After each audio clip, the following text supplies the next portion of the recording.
એ પણ વલ્લભકુલ, અમે વલ્લભકુલ.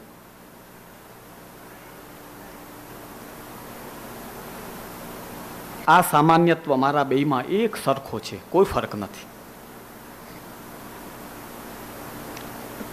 બરાબર. હવે ઉંમર પ્રમાણે વડીલનું વિશિષ્ટત્વ એ કોનામાં રહેલું છે? એ અમારામાં. અમે બે સાથે બેસશું તો અહીંયા ચંપસ કરો કે અહીંયા ચંપસ કરો, વાત બધી એક જ છે. પણ તમે શું કહેશો કે પેલા અહીંયા ચંપસ કરો પછી અહીંયા ચંપસ કરો? જેમ હું બેઠો છું ને કાકાજી પધારે મારા પિતૃચરણ, તમે મારા એક ચરણના ચંપસ કર્યા હો તોય વચ્ચે છોડીને પેલા એમના કરશો. કેમ કે ધર્મી પ્રકાર એમનામાં રહેલો છે, મારામાં વલ્લભકુલ હોતા છતાં પણ એમનો ધર્મ પ્રકાર છે.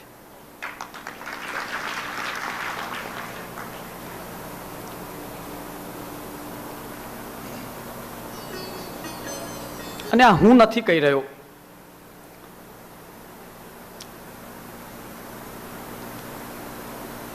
ભાષ્યની ટીકા રશ્મિકાર યોગી ગોપેશ્વરજીએ કરી છે. અને એના ચોથા વિભાગમાં આપે ગુસાઈજીની સેવાકારિકા અને પોતે સિદ્ધ કરેલી સેવાકારિકા લખી છે. એ સેવાકારિકામાં સ્પષ્ટ ઉલ્લેખ આપ કરે છે, શ્રીમદ ગોવર્ધનાધીશ મૂળ રૂપાનુકારત. ભાઈ આપણામાં મૂળ કોણ? એ શ્રીનાથજી છે. શ્રીનાથજી છે તો પુષ્ટિ માર્ગ છે. તમે વૈષ્ણવ આજે આટલા આનંદથી બેઠા છો તો શ્રી મહાપ્રભુજી અને શ્રીનાથજી આ બે જ કારણ છે કે આપણે આટલા આનંદથી આજે અહીંયા બેઠા છે. ધર્મી ભાવ છે. અને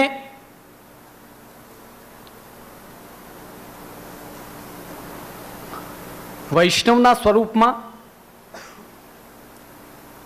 અને અમારા નિધિ સ્વરૂપમાં સેવા પ્રકારનો ભેદ શું છે? જોજો તમને ઊંઠા ભણાવવા વાળા તો કહેશે કે એ ભેદ નથી ને આ ભેદ નથી ને બધું બરાબર છે. હું તમને પ્રમાણ સાથે બતાવીશ. એ જોજો એટલું સુંદર શ્રી હરિરાયજી લખ્યું છે. સંસ્કૃતનો અર્થ કરીને તમને બતાવીશ સરળતામાં, થોડોક ધૈર્ય રાખીને સાંભળજો. શ્રી હરિરાય મહાપ્રભુ એટલે ગુસાઈજીના પ્રપૌત્ર. ગુસાઈજીના પૌત્ર કોણ? કલ્યાણરાયજી. ગુસાઈજીના બીજા લાલજી ગોવિંદરાયજી, ગોવિંદરાયજીના લાલજી કલ્યાણરાયજી અને કલ્યાણરાયજીના લાલજી શ્રી હરિરાયજી. એ આપણા એટલા પ્રાચીન આચાર્ય આપણા. આપ હરિરાય વાંગ મુક્તાવલીમાં 27મો ગ્રંથ. હવે જોજો એમાં શું આજ્ઞા કરે છે. અથ શ્રી મદાચાર્ય પ્રતિષ્ઠાપિત વૈષ્ણવ જન નિલયસ્થ તત્કુલ પ્રતિષ્ઠાપિત વૈષ્ણવ જન નિલયસ્થ ભગવત સ્વરૂપ સેવયો તારતમ્યમ કીદૃશમ ઇતિ વિચાર્યતે. ધ્યાન દેજો. શ્રી મહાપ્રભુજી ગોસાઈજી અને હરિરાયજી સુધીએ પુષ્ટ કરેલા શ્રી ઠાકોરજી અને તત્કુલ પ્રતિષ્ઠિત એટલે કે હમણાં અમે લોકો તમને પુષ્ટ કરીને ઠાકોરજી પધરાવીએ તે. જોજો આ બધા ગંભીર વિષય છે, થોડાક ધ્યાનથી સાંભળજો. આ ભાવની ને ઝૂમવાની ને તાલીઓ વગાડવાનો વિષય નથી, આ સાધનાનો વિષય છે. ધ્યાનથી સાંભળજો, ધ્યાન આવશે. હવે જોજો તરતમ કેને કહેવાય? તમારે ઇંગ્લિશમાં કહે ને ગુડ બેસ્ટ ને શું કહે? ત્રણ હોય ને, ગુડ બેસ્ટ બેટર, એવી તમારે એમાં વ્યાખ્યાઓ કર, પગથિયા બતાડે. સંસ્કૃતમાં તરતમ કેને કહેવાય? તમ એટલે ઉત્તમ, ઉત્તમથી થોડોક નીચેનો પ્રકાર એને તરમાં આવે. તો મહાપ્રભુજીએ પુષ્ટ કરેલા એટલે કે મહાપ્રભુજી ગોસાઈજીના નિધિ. આ જેટલા લોકો તમને ઊંઠા ભણાવે છે ને એને ચેલેન્જ છે અમારા પિતાશ્રી તરફથી, જો તમારામાં મહાપ્રભુજીનો રક્ત દોડી રહ્યો છે તો વિદ્વાનો વચ્ચે બેસીને એકવાર આ વિશે ચર્ચા કરો. આ જેટલા વિવાદો આપણા સમાજમાં ફેલાઈને આ સમાજનો નાશ થઈ રહ્યો છે, આ સમાજનું નુકસાન થઈ રહ્યો છે, એ એક ઝાટકામાં બધું બંધ થઈ જશે. બોલ, પણ બેસો તો, ભાગતા ફરો તો ન થાય. તત્ર શ્રી મત પ્રભુચરણ પ્રાદુર્ભાવ કાલે તું સેવાયામ ગંગાયામ ચ વિશેષેણ પ્રવાહા ભેદ બુદ્ધયે ઇતિ વાક્યોક્ત ન્યાયેન તાદૃશાધિકારીણામ તત્ર સાક્ષાત સ્વરૂપાનુભવો જાત ઇતિ સર્વસંમતઃ. હવે જોજો, શાંતનુ રાજા હતા ને, એમના માટે સ્ત્રી રૂપ ગંગા કે નદી રૂપ ગંગા એમાં કોઈ ભેદ નહોતો, કેમ કે એમની સામે જ ગંગાજી હતા, એમના પત્ની હતા. અમે ને તમે ગંગાજી ઉપર જઈને ઊભા રહીએ તો આપણને નદી રૂપમાં દર્શન થશે, આપણને સ્ત્રી રૂપમાં ગંગાજીના દર્શન નહીં થાય. આ હકીકત છે, કેમ કે આપણી ઈ દ્રષ્ટિ નથી. તે વખતના વૈષ્ણવો એવા હતા અને શ્રી મહાપ્રભુજી ગુસાઈજી જ્યારે પુષ્ટ કરીને સ્વરૂપ પધરાવે તો 4 દિવસમાં, 4 ક્ષણમાં અને હાથમાં પધરાવે ત્યાં જ સાનુભાવ થવા લાગે. શું કામ ન થાય? કારણ પ્રવાહ અભેદ બુદ્ધયે. જલનો પ્રવાહ છે અને દેવી રૂપ ગંગા છે, એમાં કોઈ ફરક નહીં. એમ જ જે શ્રી ઠાકુરજી બિરાજે છે અને આચાર્યના હૃદય સ્થિત લીલાયુક્ત એવા જે શ્રી ઠાકુરજી બિરાજે છે સ્વરૂપમાં, એમાં કોઈ ભેદ નથી. સાક્ષાત સ્વરૂપાનુભવો જાત, એમને તો સાક્ષાત સ્વરૂપનો અનુભવ થતો. ઇદાનીંતન કાલે, હવે આજના સમયમાં એને કેમ સમજવું? જોજો, વૈષ્ણવ ઠાકુરજી પધરાવે ને 10-10 વર્ષ સેવા કરતો હોય, કાંઈ ફરક જ ન પડે. સરખો ને સરખો રે, એનામાં કાંઈ વાંકો ચૂકો કાંઈ ન થાય. બોલો,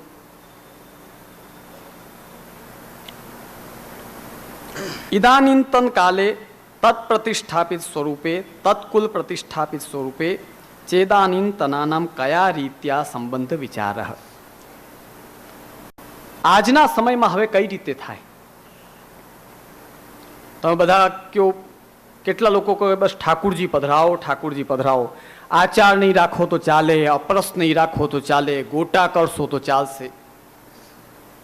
એક વાત પાકી સમજજો વૈષ્ણવજનો, હું પોતે રાખી શકું છું કે નથી રાખી શકતો એ મુદ્દો અલગ છે.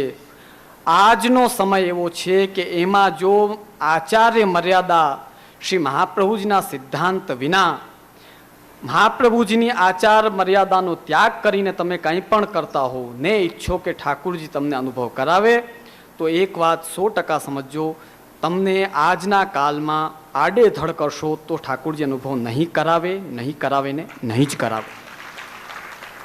આ પાકી વાત છે, આમાં તાલી ન વગાડાય. આ તો ન કરાવવાની વાત છે, એમાં તાલી વગાડો છે. અનુભવ કરાવે ત્યાં તાલી વગાડો તો બરાબર છે. તો કઈ રીતે સંબંધ થાય? શ્રી હરિરાયજી આજ્ઞા કરે છે, પ્રત્યક્ષાસાન સર્વેશામ ઇતિ વિવ્રતો શ્રીમદ પ્રભુ ચરણૈરુક્તમ. યેશામ ન પ્રત્યક્ષા. જોજો, આપણાથી બોલતા નથી ઠાકુરજી. શ્રી મહાપ્રભુજીએ વિવેક દેરાશયમાં પ્રાર્થિતે એવા તતઃ કિમ સ્યાત સ્વામીભિપ્રાય સંશયાત, આપણને પ્રાર્થના કરવાની ના નથી પાડી, પણ એમાં કારણ બતાવ્યો છે મહાપ્રભુજીએ કે ઠાકુરજી તમારાથી બોલતા નથી, તમે વિનંતી કરો અને પછી તમારું કાર્ય ન થાય તો તમને ઠાકુરજી ઉપર શંકા જાગે કે આ પ્રભુ મારું કંઈ કરતા નથી, એના કરતા વિનંતી ન કરો એ સારું. સ્વામી અભિપ્રાય સંશયા. આ હકીકત છે કે ઠાકુરજી આપણાથી બોલતા નથી, તો વિનંતી કરીને હેરાન કરવાનો શું મતલબ? બોલતા હોય તો કહી દે કે ભાઈ તને આ નહીં મળે, 5 વર્ષ પછી મળશે, કારણ કે તું હમણાં લાયક નથી. પણ બોલતા નથી તો શું આજ્ઞા કરે? આપણામાં એક એવી સામાન્યમાં એવું કહેવાય છે, ઠાકુરજીને વિનંતી ન કરાય ન કરાય. આ તમે ઘડી ઘડી કહેતા રહ્યો એટલે પછી હનુમાનજીને જઈને વિનંતી કરે છે. બોલો, એના કરતા કરવા દો ને આપણા જ પ્રભુને. દીકરો એના મા બાપને જઈને નહીં કહે, દાસ એના સ્વામીને નહીં કહે તો કોને કહેશે? પણ આ સ્થિતિ કોની બને ખબર છે? મધ્યમ અને તૃતીય કક્ષાના ભક્તની. ઉત્તમ કક્ષાનો ભક્ત તો નથી બોલવાનો, નથી બોલવાનો અને નથી જ બોલવાનો.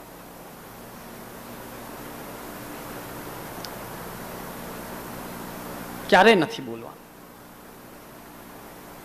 ક્ષત્રાણી પતિ પત્નીનો પ્રસંગ આવે છે. એક રૂમમાં રહીએ, ત્યાં આલિયામાં ઠાકુરજી, અંદર જ રસોઈ, બારે સોતા. ઠંડી અને ગરમી તો નીકળી ગઈ, વરસાદનો મોસમ આવ્યો ત્યારે ઠાકુરજીએ હેલો કર્યો કે તમે અંદર સુવો, તમે બારે ન સુવો, મને કષ્ટ થાય છે. આપણા પ્રભુ ગજબ કેર કરવા વાળા ઠાકુરજી છે. આપણા નાથ આપણી કેર કરે છે, ધ્યાન રાખે છે.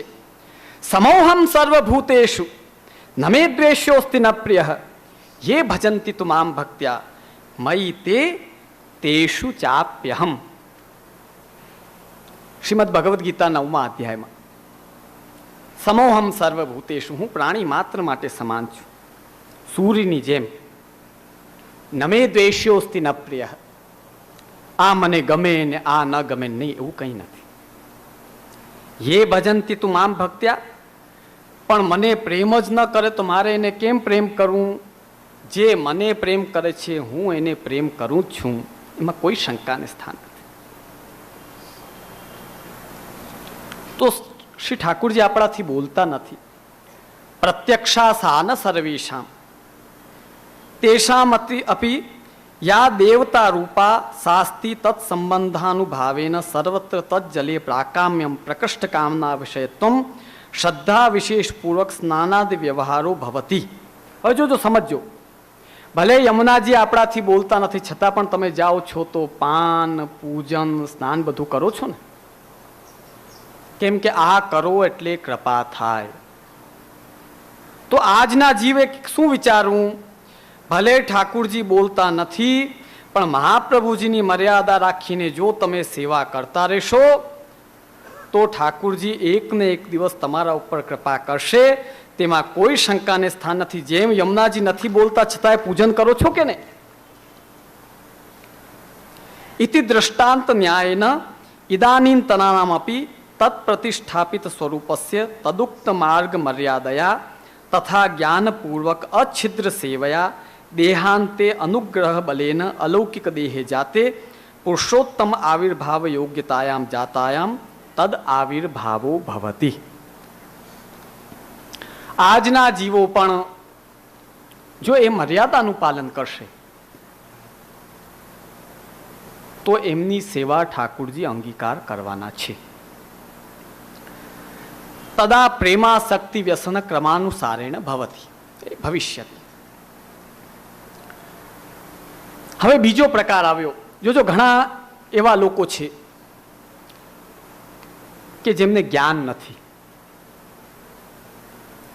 હવે જ્ઞાન એટલે શું? ઘણા કે જ્ઞાન નથી. જ્ઞાન નથી એટલે તો શું? જ્ઞાન માર્ગનું જ્ઞાન. જોજો, 5 જ્ઞાન તમારામાં હોવા જોઈએ. 5 પ્રકારનું જ્ઞાન. ધ્યાન દેજો. સ્વસ્વરૂપ જ્ઞાન 1, ભગવત સ્વરૂપ જ્ઞાન 2, આચાર્ય સ્વરૂપ જ્ઞાન 3, નિવેદન સ્વરૂપ જ્ઞાન 4 અને શરણાગતિનું એટલે કે માર્ગ સ્વરૂપ જ્ઞાન 5. આ 5 જ્ઞાન જે વૈષ્ણવની અંદર છે એ પુષ્ટિ માર્ગીય મોટામાં મોટો જ્ઞાની છે. બોલો, આ 5 જ્ઞાનની જરૂર છે. આ 5 વસ્તુનો જેને જ્ઞાન નથી ને ઠાકુરજી પધરાવી લે છે ને અને સેવા કરે છે ને એ અજ્ઞાની સેવા કરનાર છે. બોલો, સ્વસ્વરૂપ જ્ઞાન એટલે હે કૃષ્ણ, હું આપનો દાસ છું, દાસ જ રહેવાનો છું અને લીલામાં જઈશ ત્યારે દાસત્વ જ કરવાનો છું. આ સ્વસ્વરૂપ જ્ઞાન. આચાર્ય સ્વરૂપ જ્ઞાન એટલે સાક્ષાત પુરુષોત્તમ સ્વામિનીજી શ્રી ઠાકુરજીના અને ભગવાનના પ્રિયા. આ આચાર્ય સ્વરૂપ જ્ઞાન. બ્રહ્મ સંબંધ સ્વરૂપ જ્ઞાન એટલે ભગવાનની મારા ઉપર વર્ણી, હું ભગવાનનો દાસ. આ બ્રહ્મ સંબંધનું જ્ઞાન એટલે કે નિવેદનનું જ્ઞાન. માર્ગનું જ્ઞાન એટલે અન્ય બધા માર્ગથી જો કોઈ વિશિષ્ટ માર્ગ હોય તો શરણાગતિનો અને શ્રી મહાપ્રભુજીનો બતાવેલો માર્ગ. આ રીતે 5 જ્ઞાન જેને હોય તે જ્ઞાનવાન કહેવાય. સ્વમાર્ગીય સેવા સ્વરૂપ જ્ઞાન અભાવે. હવે બીજા ભક્તોનો પ્રકાર, એક તો જ્ઞાનવાળો ભક્ત છે ને બીજો ભક્ત એવો છે કે જેને સેવા સ્વરૂપનું જ્ઞાન નથી. શ્રદ્ધાપૂર્વકમ તયા સેવયા કેવલ ક્રિયા. શ્રદ્ધાપૂર્વક કરે પણ ક્રિયારૂપ. હમણાં બોલો, તમે બધા વૈષ્ણવ બેઠા છો, મને હકીકત કહેજો, હૃદયથી કહેજો, હમણાંના જેટલા વૈષ્ણવો સેવા કરે છે એમાં ભાવ ઓછો અને ક્રિયા વધારે છે કે નહીં? બોલો. ઘણા વૈષ્ણવને કહીએ કે ભાઈ તમે ટાઈમસર આવી જાજો સવારે, કે હા જે સેવા પતાવીને આવી જશો. હા, અમને કહીએ સેવા પતાવીને એટલે કેવું પડે ભાઈ, સેવા પતાવવાની વસ્તુ નથી. આ અજ્ઞાની કહેવાય. કેવલ ક્રિયા, શ્રદ્ધાપૂર્વક કરે પણ ક્રિયા રૂપમાં કરે. પ્રપંચાસક્તિ નિવૃત્તિ ભાવાત તત્સંબંધાનુભાવે નૈવ જન્માંતરે પુનઃતથા ભજનેન મુક્તિર્ભવતી. જો ધ્યાન દેજો વૈષ્ણવ, ક્રિયા રૂપમાં તમે સેવા કરો છો, સેવાના મહત્વને સમજતા નથી, સામે કોણ બિરાજે છે એ તમને જો જ્ઞાન નથી, તો એ ક્રિયારૂપ સેવા છે, એ તમને 2 જન્મમાં જઈને ફળે છે. એટલે તો સત્સંગ કરવાનું કહીએ, સત્સંગ કરો તો કમથી કમ જે ક્રિયારૂપ સેવા છે એ ભાવરૂપા બને. તત્રાપી અત્યંતાભિનિવેશ ચેત સંસારે ન ભવે. અને સેવા કરતો છતાં પણ લૌકિક આવેશ બહુ વધારે હોય તો બહુ કઠિનાઈથી પ્રભુ પ્રાપ્ત થાય છે. તદા સંબંધો ન જાત એવેતી જ્ઞેયમ તદિચ્છયા બલિષ્ઠાત્વાત. ત્યારે પછી ઠાકુરજી ઈચ્છા કરે તો તમારો ઉદ્ધાર થાય. અતિ અભિનિવેશ હોય ત્યારે.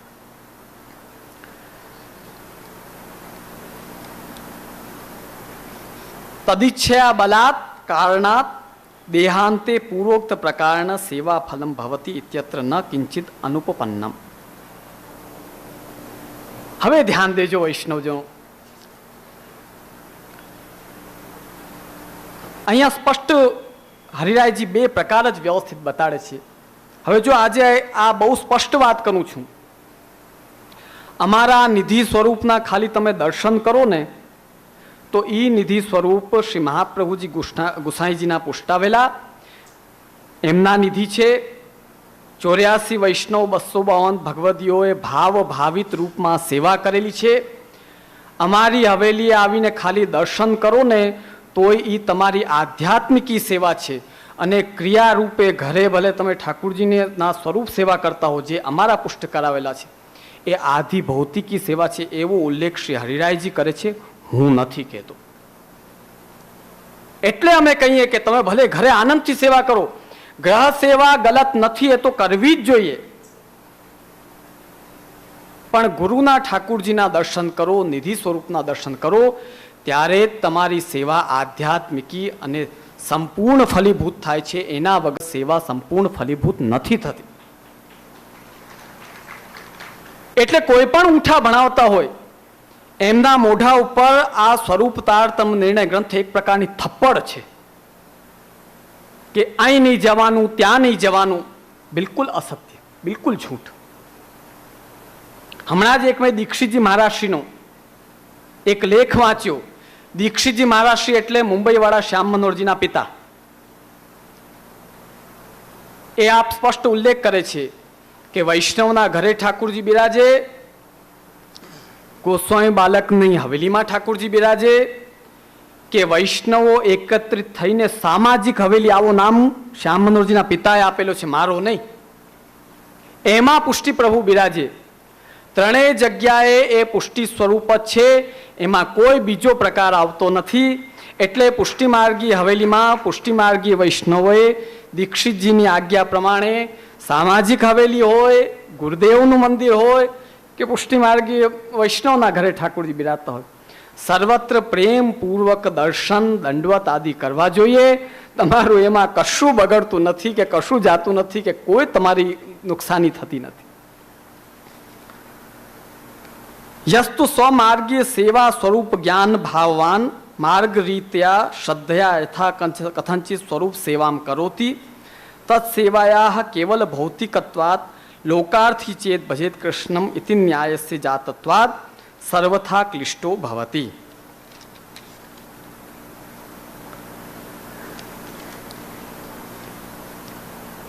હવે ધ્યાન દેજો, શ્રી હરિરાયજી બીજો પ્રકાર બતાડે છે.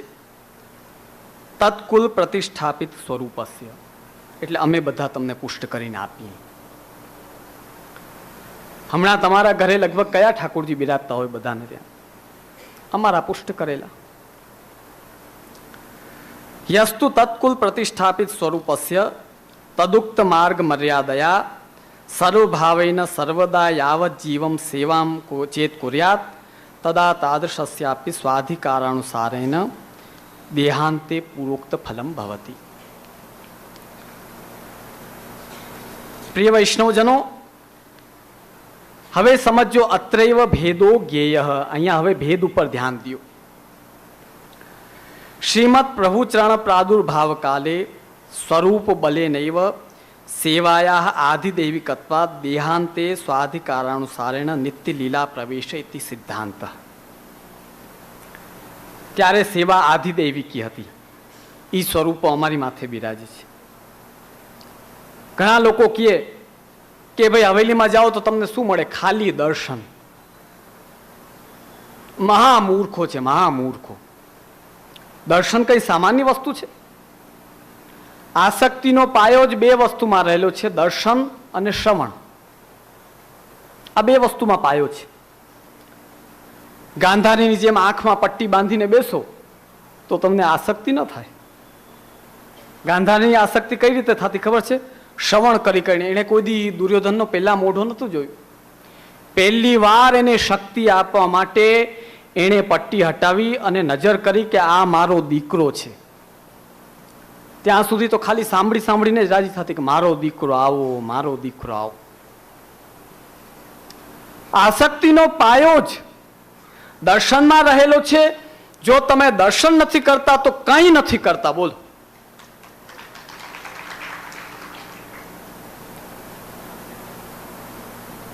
રૂકમિણીજીના પ્રસંગમાં આવે છે, રૂકમિણીજીએ ભગવાનના દર્શન ક્યારે નતા કર્યા? શ્રુત્વા ગુણાન ભુવન સુંદર શૃંગવતામ તે નિર્વિશ્ય કર્ણ વિવરહી હરતોંગતાપમ. ભાઈ, મેં આપના પ્રભુ દર્શન નથી કર્યા, પણ આપના ગુણો જે મારા કાનમાં જાય છે એ મારા તાપ દૂર કરે છે, અને એ ગુણોના કારણે મારું મન ખેંચાય છે કે હું આપને મેળવું, આપને પ્રાપ્ત કરું.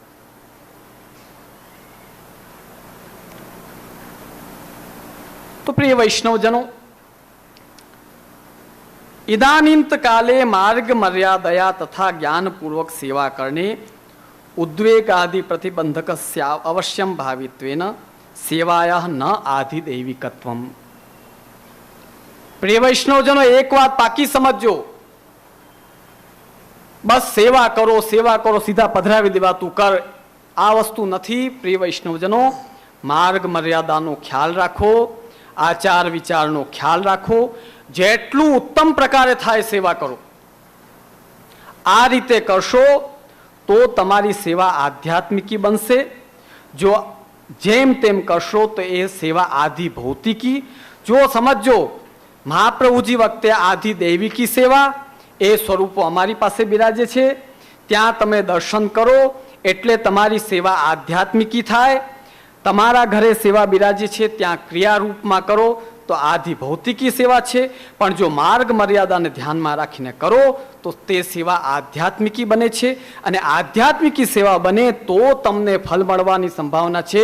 બાકી આધિ ભૌતિકી સેવામાં ફલ મળવાની સંભાવના નથી. માને કે અતિ સામાન્ય ફલ મળે છે. આ પ્રકારનો ભેદ શ્રી હરિરાયજી બતાડે છે. હવે વિચાર કરો કે આજના કોઈ આચાર્ય કે એની વાત માનવી કે શ્રી હરિરાય મહાપ્રભુ આજ્ઞા કરે એ વાત માનવી? જવાબ દો. આનો કોઈ જવાબ આ લોકો પાસે નથી. એટલે જવાબ વિનાના હોય ને એના ઊંઠા ભણાવેલા હોય એમાં નહીં ચઢવાનું. જે આપણી પરંપરા ચાલે છે એનું અનુકરણ કરો. તમે પહોંચી શકો તો આનંદપૂર્વક ઘરે ઠાકોરજીની સેવા પધરાવો. ન પહોંચી શકો તો ગુરુ ઘરે સેવા કરો. એમાંય ન પહોંચી શકો તો જ્યાં ગામડામાં કે એવા પ્રદેશમાં રહેતા હો ત્યાં નામ સેવા કરો. બ્રહ્મ સંબંધ પછી આ પ્રકારે 4 સેવાના પ્રકાર પુષ્ટિ માર્ગમાં આપણા માર્ગમાં બતાવવામાં આવ્યા છે. ગુરુ સેવા, ગુરુના ઠાકોરજીની સેવા અને દીક્ષિતજીની આજ્ઞા પ્રમાણે સામાજિક મંદિરમાં બિરાજતા હોય એ પ્રભુના દર્શન આદિ અને ગ્રહ સેવા. આ પુષ્ટિ માર્ગીય વૈષ્ણવે નિસંકોચે કરવી જોઈએ. તદા સેવા ન આધિદેવિકી ઇત્યુક્તમ પરંતુ માર્ગ મર્યાદયા બલિષ્ઠત્વાત આધ્યાત્મિકી સેવા ભવેત.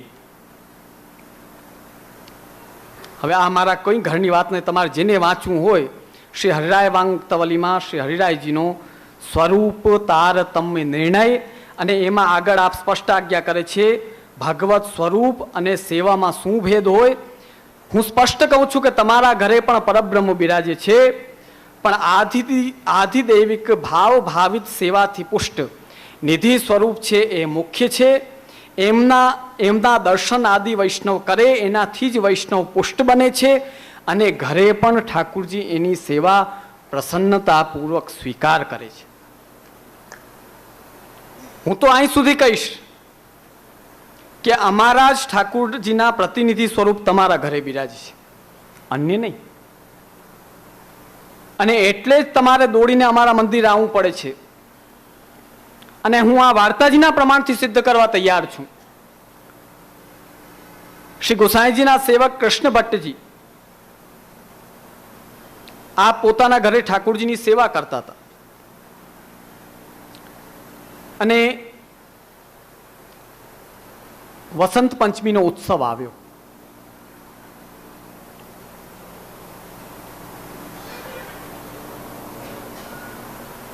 હવે એમાં દિવસનો ફેર હશે એટલે વસંત પંચમીનો ઉત્સવ બીજા દિવસે આવવાનો, અને પાંચમના દિવસે જ કૃષ્ણ ભટ્ટજીએ પોતાના ઘરે ઠાકુરજીને ખીલાવ્યા.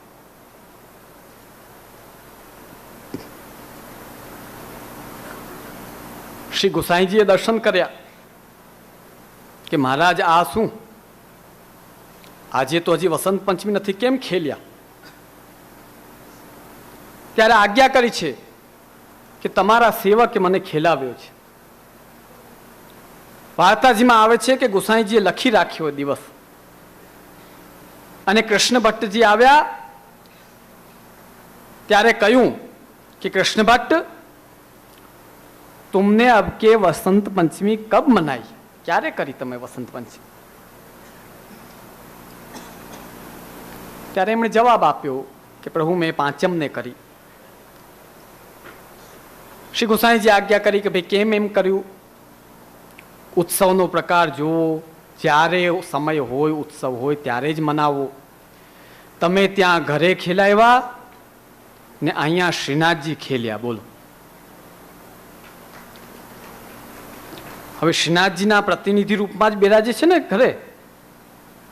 તમને જે બાલક પુષ્ટ ઠાકુરજી કરી દે ને એના નિધિ સ્વરૂપ જે બિરાજતા હોય એના પ્રતિનિધિ તમારા ઘરે બિરાજે છે. બોલો.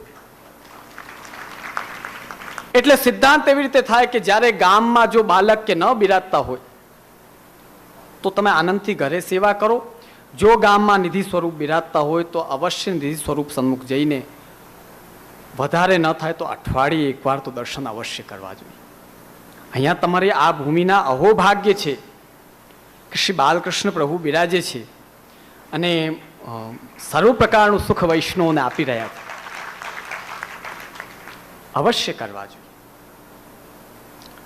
તો આ રીતે 4 પ્રકાર હરિભક્તિ અને ગુરુ ભક્તિ, મંદિરમાં બિરાજતા ઠાકુરજીની સેવા અને ગ્રહસ્થ પ્રભુ, 4 પ્રકાર બતાવ્યા છે. હવે એક બોલો કીર્તન, એક કીર્તન બોલીએ પછી આગળ આપણે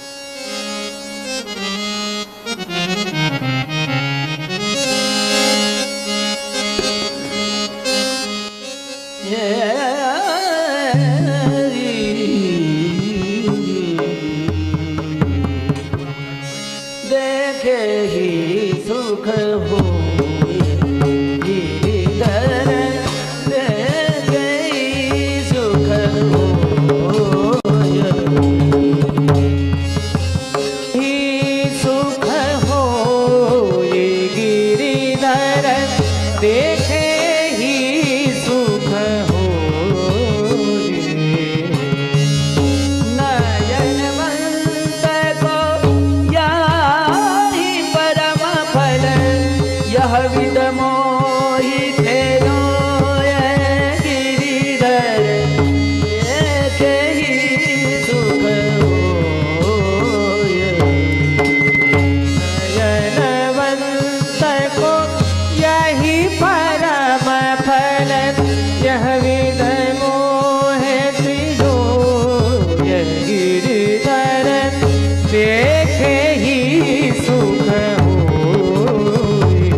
ખૂબ જ આનંદનો વિષય છે.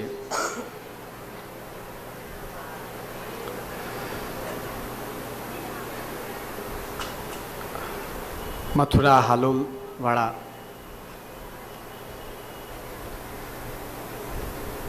અમારા મામા શ્રી પ્રાણવલ્લભ મામાજીના દ્વિતીય લાલજી, અમારા અનુજ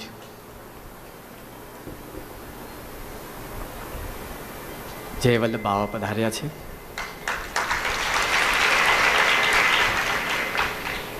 હૃદયથી એમનો આપણા સત્રમાં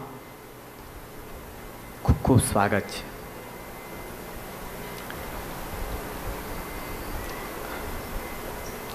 છ વાગે આપણો સત્ર જ્યારે આપણે પૂર્ણ કરશું પછી પધારેલા દરેક પૂજનીય આચાર્યોના વચનામૃત થશે. ધૈર્ય ધારણ કરીને બેસજો. ઋષિમુનિઓ હજારો વર્ષ તપસ્યા કરે ને ત્યારે કાંઈક ફલ મળે. વલ્લભકુલ સામે જો 3 થી 4 કલાક બેસી જાઓ ને તો બધું ફલ પ્રાપ્ત થઈ જાય. બોલો.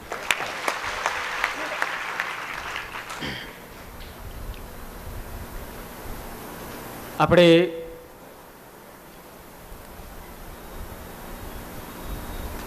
સ્વરૂપ અને સ્વરૂપ સેવા વિશે ચર્ચા કરી રહ્યા હતા. શ્રી મહાપ્રભુજી આજ્ઞા કરી અસમર્પિત વસ્તુ નામ તસ્માદ વર્જન માચરેત નિવેદિભે સમર્પ્યેવ સર્વમ કુર્યાદિતિ સ્થિતિ. બ્રહ્મ સંબંધ બાદ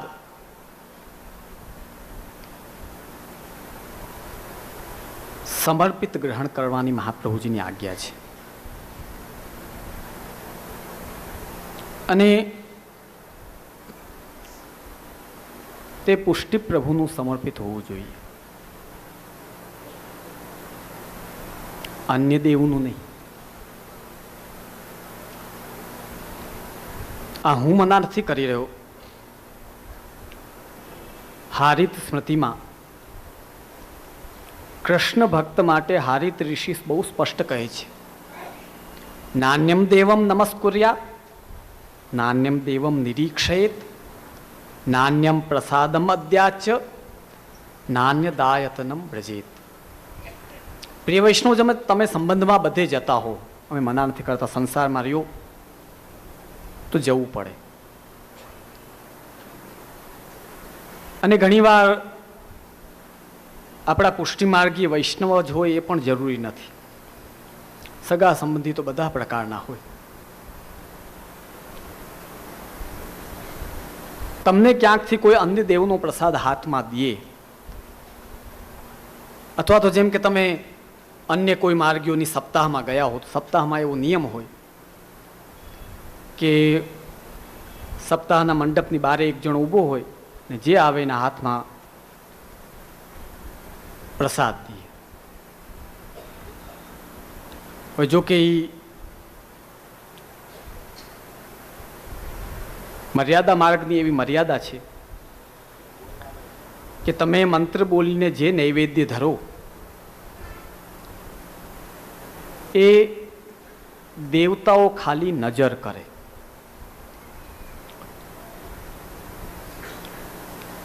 ખાતા નથી, દ્રષ્ટિ કરે છે. કેમ કે એમને એટલી હાઈ ફેસિલિટી છે, એને આની પૈડી નથી. મંત્ર બોલો ને એટલે જુએ ખાલી. સ્વર્ગ શબ્દની વ્યાખ્યા બતાવી છે. દેવતાઓનો વાસ ક્યાં? સ્વર્ગમાં.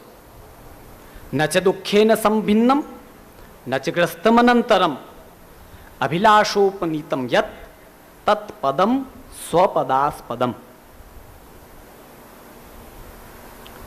જોજો કેટલી સુંદર વ્યાખ્યા છે. ન ચ દુઃખેન સંભિન્નમ, ત્યાં દુઃખ પણ છે. સમ્યક પ્રકારના દુઃખથી ભિન્ન માને સુખ જ હોય એવું નથી સ્વર્ગમાં. તમે મહાભારત રામાયણ જોઈ હશે. દેવતાઓ કાંઈ પણ ગલતીઓ કરે, સાદી ભાષામાં કહો તો છબરડા કરે, પછી એને જાવું ક્યાં પડતું? ક્ષીરસાગરમાં પોઢેલા ભગવાન પાસે કે ભગવાન હવે બધું સમૂહ નમું કરો. તમારે ગુજરાતીમાં સમૂહ નમું કહેવાય. હા, તમે જોયું હશે. આ હું કંઈ મનની વાત નથી કરતો, તમે જોયું હશે. કોઈ પણ દૈત્યો આવીને જ્યારે ધમાચોકડી કરે એટલે દેવતાઓ દુઃખી થાય. એનું મતલબ એક વાત પાકી છે કે સ્વર્ગમાં કાયમી સુખ છે એવું નથી. ત્યાં દુઃખ પણ રહેલું છે. ન ચ દુઃખેન સંભિન્નમ ન ચ ગ્રસ્તમ અનંતરમ. અને દુઃખથી ઘેરાયેલો નથી, સ્વર્ગમાં સુખ છે. અમે તો ઘણા વૈષ્ણવને કહીએ ધ્યાન દો વૈષ્ણવજનો, તમારા માતા પિતા પહોંચી જાય પછી જોજો લગભગ તમે તરત જ ફોટોગ્રાફરને ફોન કરો, કારણ કે ઉઠમણા માટે ફોટો બનાવવું હોય ને એટલે તરત ફોટોગ્રાફર લખી દે આગળ સ્વર્ગીય. હવે આપણે સ્વર્ગના અધિકારી જ નથી, આપણે ભગવદ લીલાના અધિકારી, અને ધરાર તમે એને સ્વર્ગીય કરો. સ્વર્ગીય કોણ કહેવાય? નવમસ્કંદ ભાગવતમાં ભગવાન આજ્ઞા કરે છે, તે તમ ભુક્ત્વા સ્વર્ગલોકમ વિશાલમ ક્ષીણે પુણ્યે મર્તિલોકમ વિશંતિ એવમ ત્રયી ધર્મ મનુપ્રપન્નાહ ગતાહ ગતમ કામ કામાહ લભંતે. એક પ્રકારની 5 સ્ટાર હોટલ છે કે જેમાં તમે ચાર્જ ભરો એટલે બધી ફેસિલિટી મળે, તમારો ચાર્જ પૂરો થયો એટલે આપણા સામાનને લઈને બહાર ફેંકી દઈએ. આ હકીકત સ્વર્ગની છે. બોલો. એટલે હું બધાને કહું કે ધ્યાન દો, ફોટો બનાવવા દો તો એ કયો કે ભાઈ તું આગળ સ્વર્ગીય ન લખતો ગૌલોકવાસી લખજે. તમે કેવી એની સ્થિતિ કરો કે એને આવા જવા વાળા બનાવી દો, સ્વર્ગીય કઈ નહીં કહેવાનું. તો દેવતાઓ શું કરે? દેવતાઓ ખાલી દ્રષ્ટિ કરે. આ હું મનથી નથી કહી રહ્યો. માધવદાસની વાર્તામાં આવે છે, 2 મિત્ર, એક પુષ્ટિમાર્ગી, બીજાને થયું કે એ પણ પુષ્ટિમાર્ગી થાય એટલે એના ઘરે જઈને અવૈષ્ણવના ઘરે જઈને રસોઈ સિદ્ધ કરી અને એના ઠાકુરજીને પધરાવ્યા અને પોતાના ઠાકુરજીને બિરાજાવ્યા. માધવદાસ પ્રસાદ લઈને આમ આરામથી સૂતા હતા. વાર્તાજીમાં આવે છે કે એમના જે દેવતા હતા એને આવીને લાત મારી એને કે હું ભૂખો છું ને તું જમીને આરામથી સૂઈ રહ્યો છે. ત્યારે એમણે જવાબ આપ્યો કે મહારાજ તમને ભોગ તો ધર્યો. એ કે ઈ ભોગમાં હું ન ચાલું. આપણામાં તો વિજ્ઞપ્તિ થાય, મહાપ્રભુજી, ગુસાઈજી, 84 વૈષ્ણવ બધાની કાનીથી અરોગજો. આ કાની ઓલા દેવતાઓને લાગુ ન પડે, ક્યાંથી અરોગે બિચારા. આપણામાં તો વિજ્ઞપ્તિ છે, સ્તુતિ છે, વિજ્ઞપ્તિ છે. ખાલી આ 2 શબ્દ પ્રેમથી બોલો ભોગ ધરીને તો આપણા પુષ્ટિ પ્રભુ એવા કૃપાલુ છે કે આપ મુખારવિંદમાં અરોગે છે. બોલો. એ કે હું તો ભૂખો જ બેઠો છું, એને કઈ મંત્ર બોલો દઈ, મારે કઈ આવ્યું જ નથી, તો હું લઉં ક્યાંથી?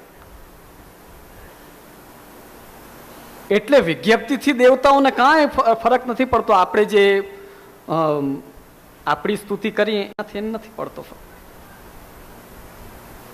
એ નથી સ્વીકાર કરતા. આપણામાં તો પુષ્ટિ પ્રભુ અરોગે છે. તો પ્રસાદ કેને કહેવાય? આપણે પાછા મૂળ વિષય ઉપર આવી. જ્યાં ત્યાં સપ્તાહોમાં તમે જાઓ ને હાથમાં દે એ બધા પ્રસાદ નથી હોતા. પ્રસાદ તો એ હોય છે કે જે પુષ્ટિ પુરુષોત્તમ તમે પ્રેમથી ધરો ને આ પ્રેમથી અરોગી ને પાછું આપણને અધરામૃત આપે, એ મહાપ્રસાદ છે વૈષ્ણવ. આજકાલ તો મીટિંગ કરે ને તો નીચે લખે કે આપણે પ્રસાદ લઈને છૂટા પડશું. હવે પ્રસાદ આવ્યો ક્યાંથી તારી પાસે? એ તો બોલ.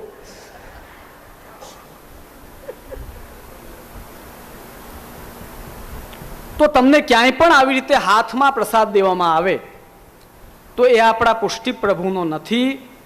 નાન્યમ પ્રસાદમ અદ્યાચ નાન્યદાયતનમ વ્રજેત. બધા કે પુષ્ટિમાર્ગ વાળા બહુ બાંધે, વાળા બહુ બાંધે. અમે નથી બાંધા, ઋષિ મુનિઓ કહી ગયા, એ અમે તમને કહી રહ્યા છીએ. કાંઈ ઘરનું નથી. બોલો, આમાં એક વસ્તુ ઘરની નથી. તો ઘણાને સંકોચ થાય, અતિ ધાર્મિક હોય ને એ કોક વાર નડી જાય આપણને. તો હાથમાં પ્રસાદ દે કે ભાઈ પ્રસાદનો આપણે અપમાન કેમ કરવું, એટલે ખાઈ જાય. તો તો હું તમને સિસ્ટમ બતાડું, શીખો અમારી પાસે રીત. અમે બેઠા છીએ કેના માટે છીએ? તમને પ્રોસિજર બતાવવા માટે તો અમે બેઠા છીએ. તમને કોઈ પ્રસાદ આપે હાથમાં તો તમારે લેવાનો નહીં. ઝાડના થડમાં, કોઈ એવો જલાશયમાં ગાયને આપી શકો, અથવા તો વૃક્ષની નીચે. આ 4 જગ્યાએ એ પ્રસાદ અને કે એ વસ્તુ પધરાવો તો તમને જો સંકોચ હોય તો એવો કોઈ પણ પ્રકારનો દોષ પછી તમને લાગતો નથી. એ લેવાનું નહીં. પુષ્ટિમાર્ગીય વૈષ્ણવ તો પુષ્ટિ પ્રભુ આરોગ્ય એ જ સ્વીકાર કરે, પછી એ પુષ્ટિમાર્ગીય મંદિરનો પ્રસાદ હોય, વૈષ્ણવ મનોરથ કરીને પ્રસાદ દેવડાવે તે હોય, 56 ભોગનો હોય, અન્નકૂટનો હોય. અરે આજના ઊંઠા બનાવવાવાળા તમને કહેશે કે 56 ભોગનો પ્રસાદ ન લેવાય, કેમ કે એમને બનાવવું નથી, ભોગે નથી ધરવું ને કોઈને આપવું નથી. બોલો, જે 56 ભોગના ભોગમાં પુસ્તકોના ટોકરા ધરે એ તમને શું પ્રસાદ લેવડાવશે? પોતે ન ખાતા હોય તો તમને શું લેવડાવશે? બોલો.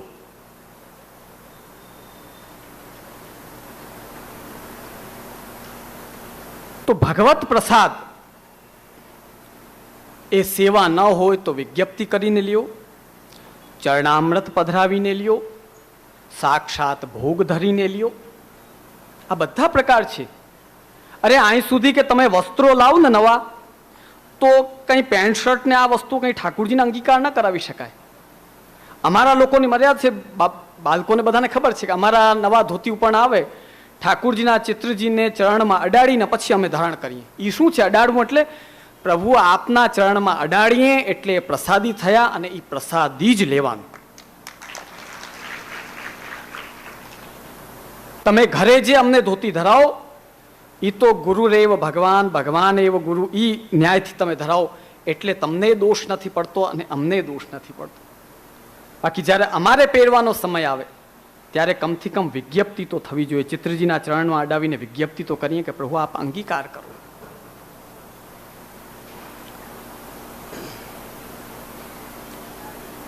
પ્રિય વૈષ્ણવજનો,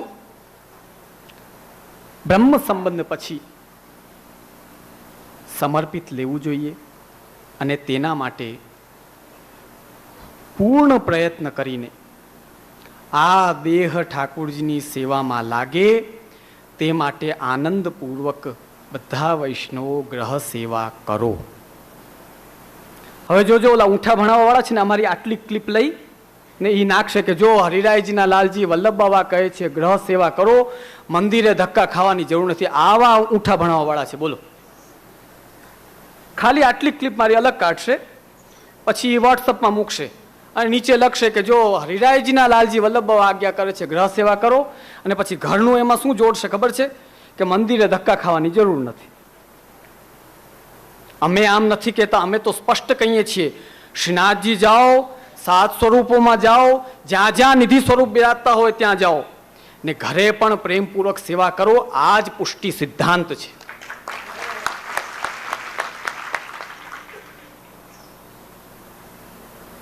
સેવાનો સિદ્ધાંત વૈદિક સિદ્ધાંત છે, કઈ સાદો સિદ્ધાંત નથી. ઘણા અન્ય માર્ગી પૂછે કે ભાઈ તમારી સેવા વેદમાં ક્યાં લખેલી છે? તો અમે ચેલેન્જ સાથે કહી શકીએ કે અમારી સેવા વેદમાં પણ છે. શાસ્ત્રો કહે છે ભદ્રમ કર્ણેભિઃ શૃણુયામ દેવા, ભદ્રમ પશ્યેમ અક્ષિભિર્યજત્રાઃ, સ્થિરૈરંગૈર તુષ્ટવાંસસ્તનૂભિ, વ્યશેમ તે દેવહિતમ યદાયુઃ.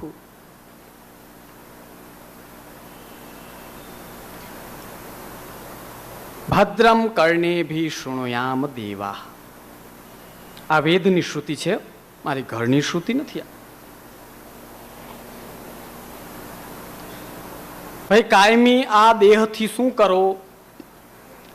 જેમનો નામ જ મંગલકારી છે એવા પ્રભુને સાંભળો. આ શું થઈ? શ્રવણાત્મિકા તનુજા સેવા. ભદ્રમ પશ્યેમ અક્ષિભિર્યજત્રાઃ, હવે દર્શન કરો તો કેવા દર્શન કરો? ભગવત સ્વરૂપના જ દર્શન કરો, અન્ય નહીં. અક્ષિભિ યજત્રા પશ્ય, કલ્યાણકારી એવા પ્રભુના દર્શન કરો. સ્થિરૈ રંગૈ તુષ્ટુવાંસસ્તનુભિ, પોતે પોતાના પરિવાર સાથે સ્થિર થઈને સેવા કરો. સ્થિરૈ રંગૈ તુષ્ટુવાંસસ્તન વ્યશેમ તે દેવહિતમ યદાયુ. જ્યાં સુધી જીવો ત્યાં સુધી આ 3 કાર્ય કરતા જ રહો. આ સ્વરૂપ સેવા, આ તનુજા સેવા આ શાસ્ત્રોમાં બતાવેલી છે. જ્યાં સુધી જીવો ત્યાં સુધી કરો. એટલે હું બધા વૈષ્ણવોને કહું છું, મંદિરે દોડીને જાઓ, કાંઈ ચિંતાનો વિષય નથી. કુંભનદાસજીએ દોડીને ગયા હતા એટલે તમારે જવામાં ક્યાંય નડતું નથી. કાંઈ ઘર ઘર ક્યારે બનશે? સેવા કરશો ત્યારે. નકર કારાગ્રહ છે. શ્રીમદ ભાગવત 10મો સ્કંદ 14મો અધ્યાય, 12, 13, 14 અધ્યાય 3 શ્રી મહાપ્રભુજીએ ક્ષેપક અધ્યાયો માન્યા છે. પણ એના પ્રમાણો, કેમ કે અન્ય પુરાણની લીલા છે, પણ લીલા છે એટલે પ્રમાણ રૂપમાં બધી જગ્યાએ આચાર્યોએ લીધા છે. તેમાં બ્રહ્માજી સ્તુતિ કરે છે ભગવાનની. તાવત રાગાદયસ્તેનાહ તાવત કારાગ્રહમ ગ્રહમ તાવન મોહોંઘ્રિ નિગડો યાવત કૃષ્ણ ન તે જનાહ.